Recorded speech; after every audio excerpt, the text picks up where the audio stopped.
If anyone tells you that you're going to save money going into the homesteading life, not going to happen. It's also not the simple life at all. You're very busy. We really want to tighten the loop. We want to reduce or loosen the effect of the industrial complex on the Wilderstead. The grip that this system has on all of us.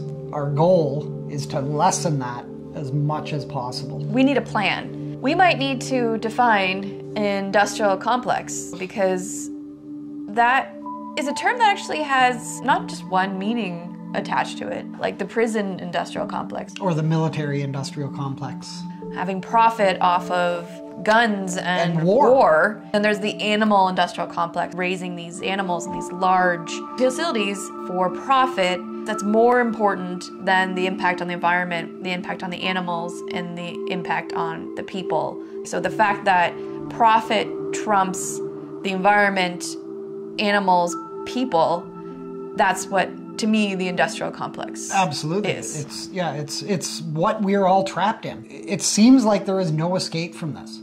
And I mean, you can either stay within the realm that you're currently in and just live your life, carry on till the day you die, or you can take ownership of what's going on this planet with humans and what we're doing to ourselves and to the world around us. So first and foremost, one of our goals is to get away from the waste of capitalism and get away from the industrial food complex that is failing. It has been failing since it began, really. We have, whatever it is, 7 billion people on the planet right now.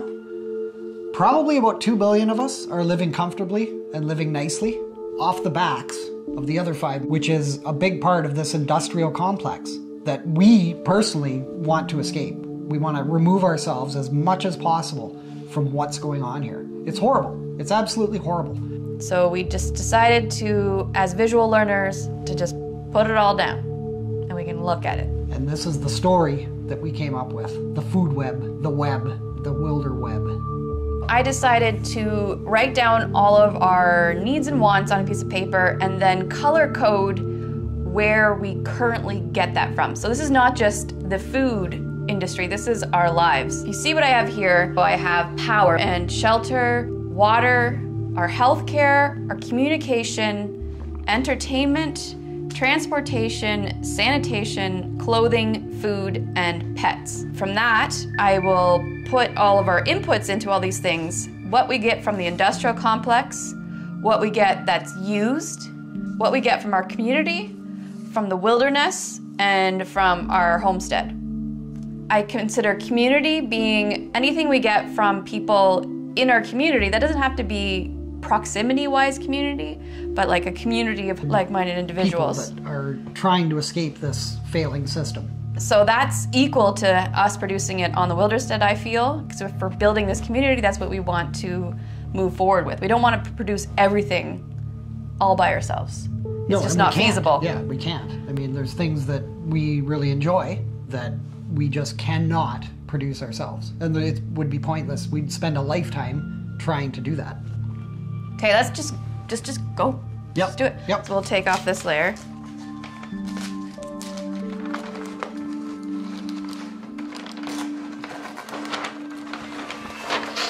Okay. You can see right now, looking down, without even being able to read everything, because it's so much, is there's a lot of red. And red is bad. Number one, I have power. So for power, I have gas.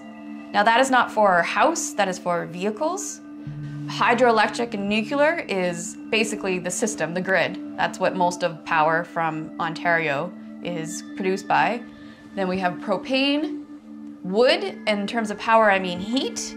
I have wood twice because we get our own wood from our property, but sometimes we've fallen short and we've had to get it from our community. And then solar. So solar isn't huge on us, on our property right now, but we do have panels and we have batteries and we do produce solar to provide power for several things on the Wilderstead. Various aspects. And we have survived for a whole month at a time off of solar. And generator. And generator. Right now with the solar we have, it's not enough to live the way we currently do. No. We learned that when we did our month off grid. Yes. So we learned that especially in February. Yeah. Not enough sun. A lot of folks that go off grid and detach from the grid, they tend to choose propane as their power item. Or maybe not their power item, but their cooking item or their heating item. And in a shit hit the fan situation, that's not going to be a very good situation to be in. Which is why we have entirely, aside from our barbecue, steered clear of anything propane here. Our stove is electric and wood. We do a lot of cooking on our wood stove here. Did you stir it? No, it should be okay. I can't smell anything burning yet. But propane is just, it's one of those things that you can physically remove. At some point we can have enough solar to produce all of our cooking needs along with our wood stove, but we'll never be able to produce propane. I think it's really important for us to be able to increase our ability to produce our own electricity here. Next is shelter. For shelter, I have building materials, which we buy new and we buy used. We buy a lot of things from the restore.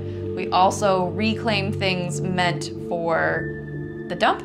Or sometimes we just go out into the bush and clean up messes that people leave behind when they go out and dump their trash. Yes, that was the trash that keeps on giving. Yeah. Then I have logs.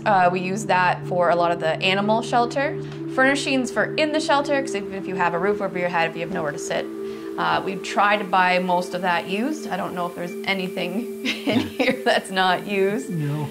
And then we do not own the shelter, so in order to have the shelter, we need to pay our mortgage, our taxes, and our insurance. That's red because I would say that's part of the industrial complex. It is, for sure. Next is water. So we have a well. We have a very deep well.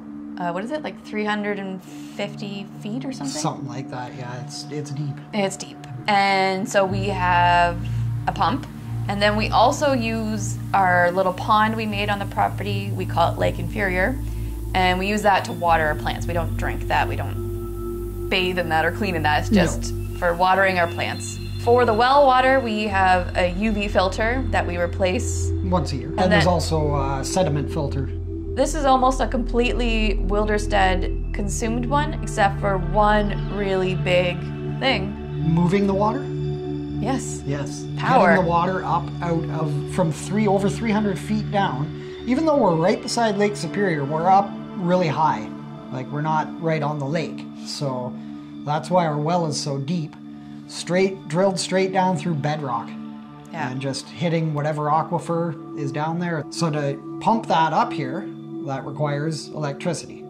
Even though we have a well here, we won't have water if shit hits the fan. No. Not clean water. Clean potable water. No. I mean, we have Lake Inferior, which in an emergency situation, we could boil that water and we could filter it through something. But our nice clean water, we are currently relying on the grid for that. So that, and which, I mean, that would be an easy thing. It would be costly, but would be an easy thing for us to have an off-grid backup for that. Off-grid backup? You mean like a solar off-grid backup? Yeah, I'm still thinking electric. I mean, a hand pump is possible. It's just you're going to be struggling to get that water, to get the suction started, to get it flowing. And especially in the wintertime where we would have to let it drain all the way back down to the bottom every time we used it. Next is healthcare. Most of that, we just use the healthcare system that we have here. And then I have first aid supplies, which we mainly buy. Yep, stock various supplies of things. Even things as simple as like cold medications or ibuprofen, things like that, that if you're in pain, you need something. And then there's also natural remedies, which I have in blue and underlined in green because there are some things that we forage or grow that can be used for pain management. Yep. For example, we are in Canada, and it is perfectly legal for us to produce our own cannabis. We're limited to 4 plants, which is fine for us. We're not heavy cannabis users, but it is something, it's pain relief and provides various other aspects We also make some topical salves out of cannabis that are great for muscle pain, swollen joints, things like that. They don't get you high, they just alleviate some of those symptoms. Anyone that we've shared it with has had the same positive experiences, just saying that it does actually alleviate the pain. Next is communication. You need to have communication. Most of our communication comes from cellular or internet, which are from the industrial complex. And are both cellular in our case. Our internet is LTE. And then face-to-face with family and friends, I would say. Do you think if there's any other communication we have? Well, I mean, I bang sticks on trees sometimes to communicate with Sasquatch. Right. Things That's like that. Almost, that should be on top there. That communication breakdown hasn't been entirely dealt with yet. There's a group of us that know that in that kind of situation we could come to each other. We do have The CB radios? we have a CB radio, so we could get a community of CB radio people. Yeah. But I mean, even then, if it's something like an EMP or something like that that shuts things down, you're not going to have any communications whatsoever. We could get a really long rope with 2 cups. Yeah. 20-kilometer long tin can rope. phones. Yeah. Hello? Hello? Then we need pigeons. We have chickens. Imagine. Chicken! Go find Ben! Steve would probably. Steve might. I yelled her name today and she was outside and she looked at me. Yeah. Steve's the turkey. Yeah. She's in charge. So entertainment. Put another line to internet, because almost all of our entertainment comes from the internet. We do not have cable or anything like that. Also, using the wilderness, fishing and hiking, and then hanging out with family. Our circle for entertainment has gone a lot smaller in terms of in-person entertainment. Over the last couple of years, for Over sure. the last couple of years. This might grow again. Always room for growth here. So next is transportation. We have our truck that we use every time we leave the property. We are trying to get some trails going directly from our property to the backwoods that we can use our ATV and snowmobile on, so that will be a future. And all of these are used, so they're orange because we're poor and also because it's better to buy used instead of new stuff. Yeah, if anyone tells you that you're going to save money going into the homesteading life, not going to happen. It's also not the simple life at all. You're very busy. It's good work though. Sanitation. So this one's really red. So this is one I think we can work on pretty easily. So we have our cleaning product, toilet paper, paper towels, cloths, like rags and other cloths to clean with. So cloths we get from our community. Your sister actually sews them. She has a company called Seweco, Seweco. And then we produced our own apple cider or apple scrap vinegar. We can change a lot of these reds to purple and possibly blue and green, but I don't know if I want to become a soap maker right now. Next is clothing. We mainly buy secondhand. Yeah. It's very rare unless we're looking for something like very in particular, or we need it to be really high performance, like winter boots and winter coats and stuff like that. And obvious underwear and things like that. Yes. Some things we buy new, but mainly we're buying secondhand. Then we have handmade. For that, I like to crochet a lot, so I do a lot of our hats and mitts and stuff like that, but then I still have to buy the yarn for that. And sometimes I sew things, and again, I buy the material for that.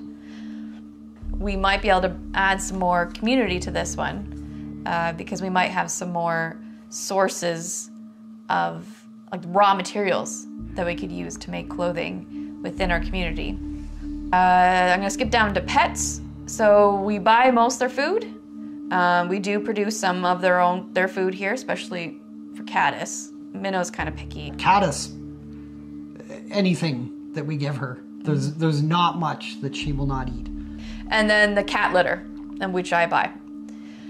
We really want to grow and/or source from the wilderness more of our food for our pets. Like old chickens, roosters, things like that might not be too desirable for us to eat, but Caddis, she's not going to care. She's going to love it regardless. She already forages herself in the wilderness. Yeah, to the point that I am seriously considering putting a garden in just for Caddis, because there will be times that she will disappear. She'll be in the patch of cherry tomatoes, and she'll come walking out just covered in tomato juice. They know what part of the plant to eat. Yes, we're talking about you. I think that is one thing this year we want to move more towards, at least for Caddis, changing this thick red line here to a thick blue line. Yeah.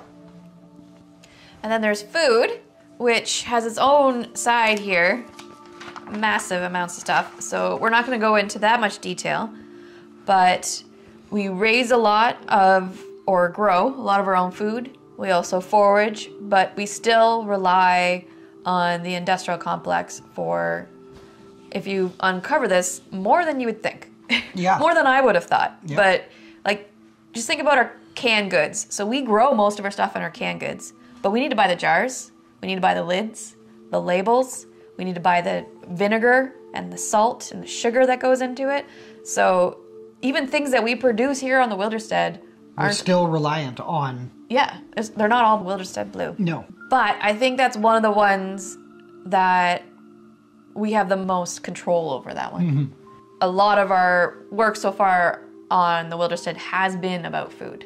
Building barns, building chicken coops, greenhouses, hoop houses, raised beds, and even just learning about wild foods, like things that people have growing in their backyard right now. But we've just been so conditioned that food comes from the store. Yeah. And that's what's safe. We put a lot of effort. I mean, since I was a kid, I've been foraging foods and learning about mushrooms and various plants that we can eat, that can be a big part of our diet. But because we put so much effort into this, that's also somewhere where I think some of the hard decisions moving forward might be. For example, we have a growing number of layers, but we have to feed them. Do we scale back on our birds until we're able to feed them only from community, wilderness, and Wilderstead? Another one would be maple syrup. We could supply all of our sugar needs. Mm-hmm. If we didn't sell. With just maple syrup. And maple sugar, because we make maple sugar out of the syrup. But we can get a lot more money from selling it, and it costs a lot less to bring in sugar. We do produce our own alcohol, so that uses a lot of sugar. A lot more than you might think if you've never made wine or beer or anything like that. And in our canning. I mean, there's a lot of sugar in our canning. And some of which is substituted with the maple sugar, but certainly not all of it. And because, as Amanda was saying, it's not financially sound for us to do it that way. And it's also a community builder. Yes. Some of it we don't sell. We give it as gifts. We trade it. It is something that we're able to contribute to a community of like-minded individuals, and or just being like, hey, we're here. I'm okay right now with building up the capacity of it slowly and selling most of it and bringing in sugar. Knowing that as we're building up the capacity, if at some point we needed that for all of our sugar needs, we would already have the capacity to produce it. Yeah. Some of these things, I don't know. Like, could anything else here be expanded a lot more? Probably. I mean, this is the initial look at the Wilderstead food web, so to speak. Yeah. Even though it's not all food, it's still this big web of the things that we rely on. And so that's how we want to move forward. And we want this, maybe a cleaner version of this, but something like this to guide our decisions for the Wilderstead moving forward. Focus mainly on how we are moving towards closing this loop and removing as much of the red or narrowing these arrows down that point to red things. Mm-hmm. I think a lot of our decisions have had this in mind. Absolutely. But it didn't have it written down. No. It wasn't something that we could be like, okay, where does that fit with everything else that we have? But now we have it down on a piece of paper, showing us the projects we need to do, showing us what we need to learn. That's what we're going to bring you guys along with, learning how to close that loop, how to get out of it on the whole journey, just like we've always done. Let's close the loop.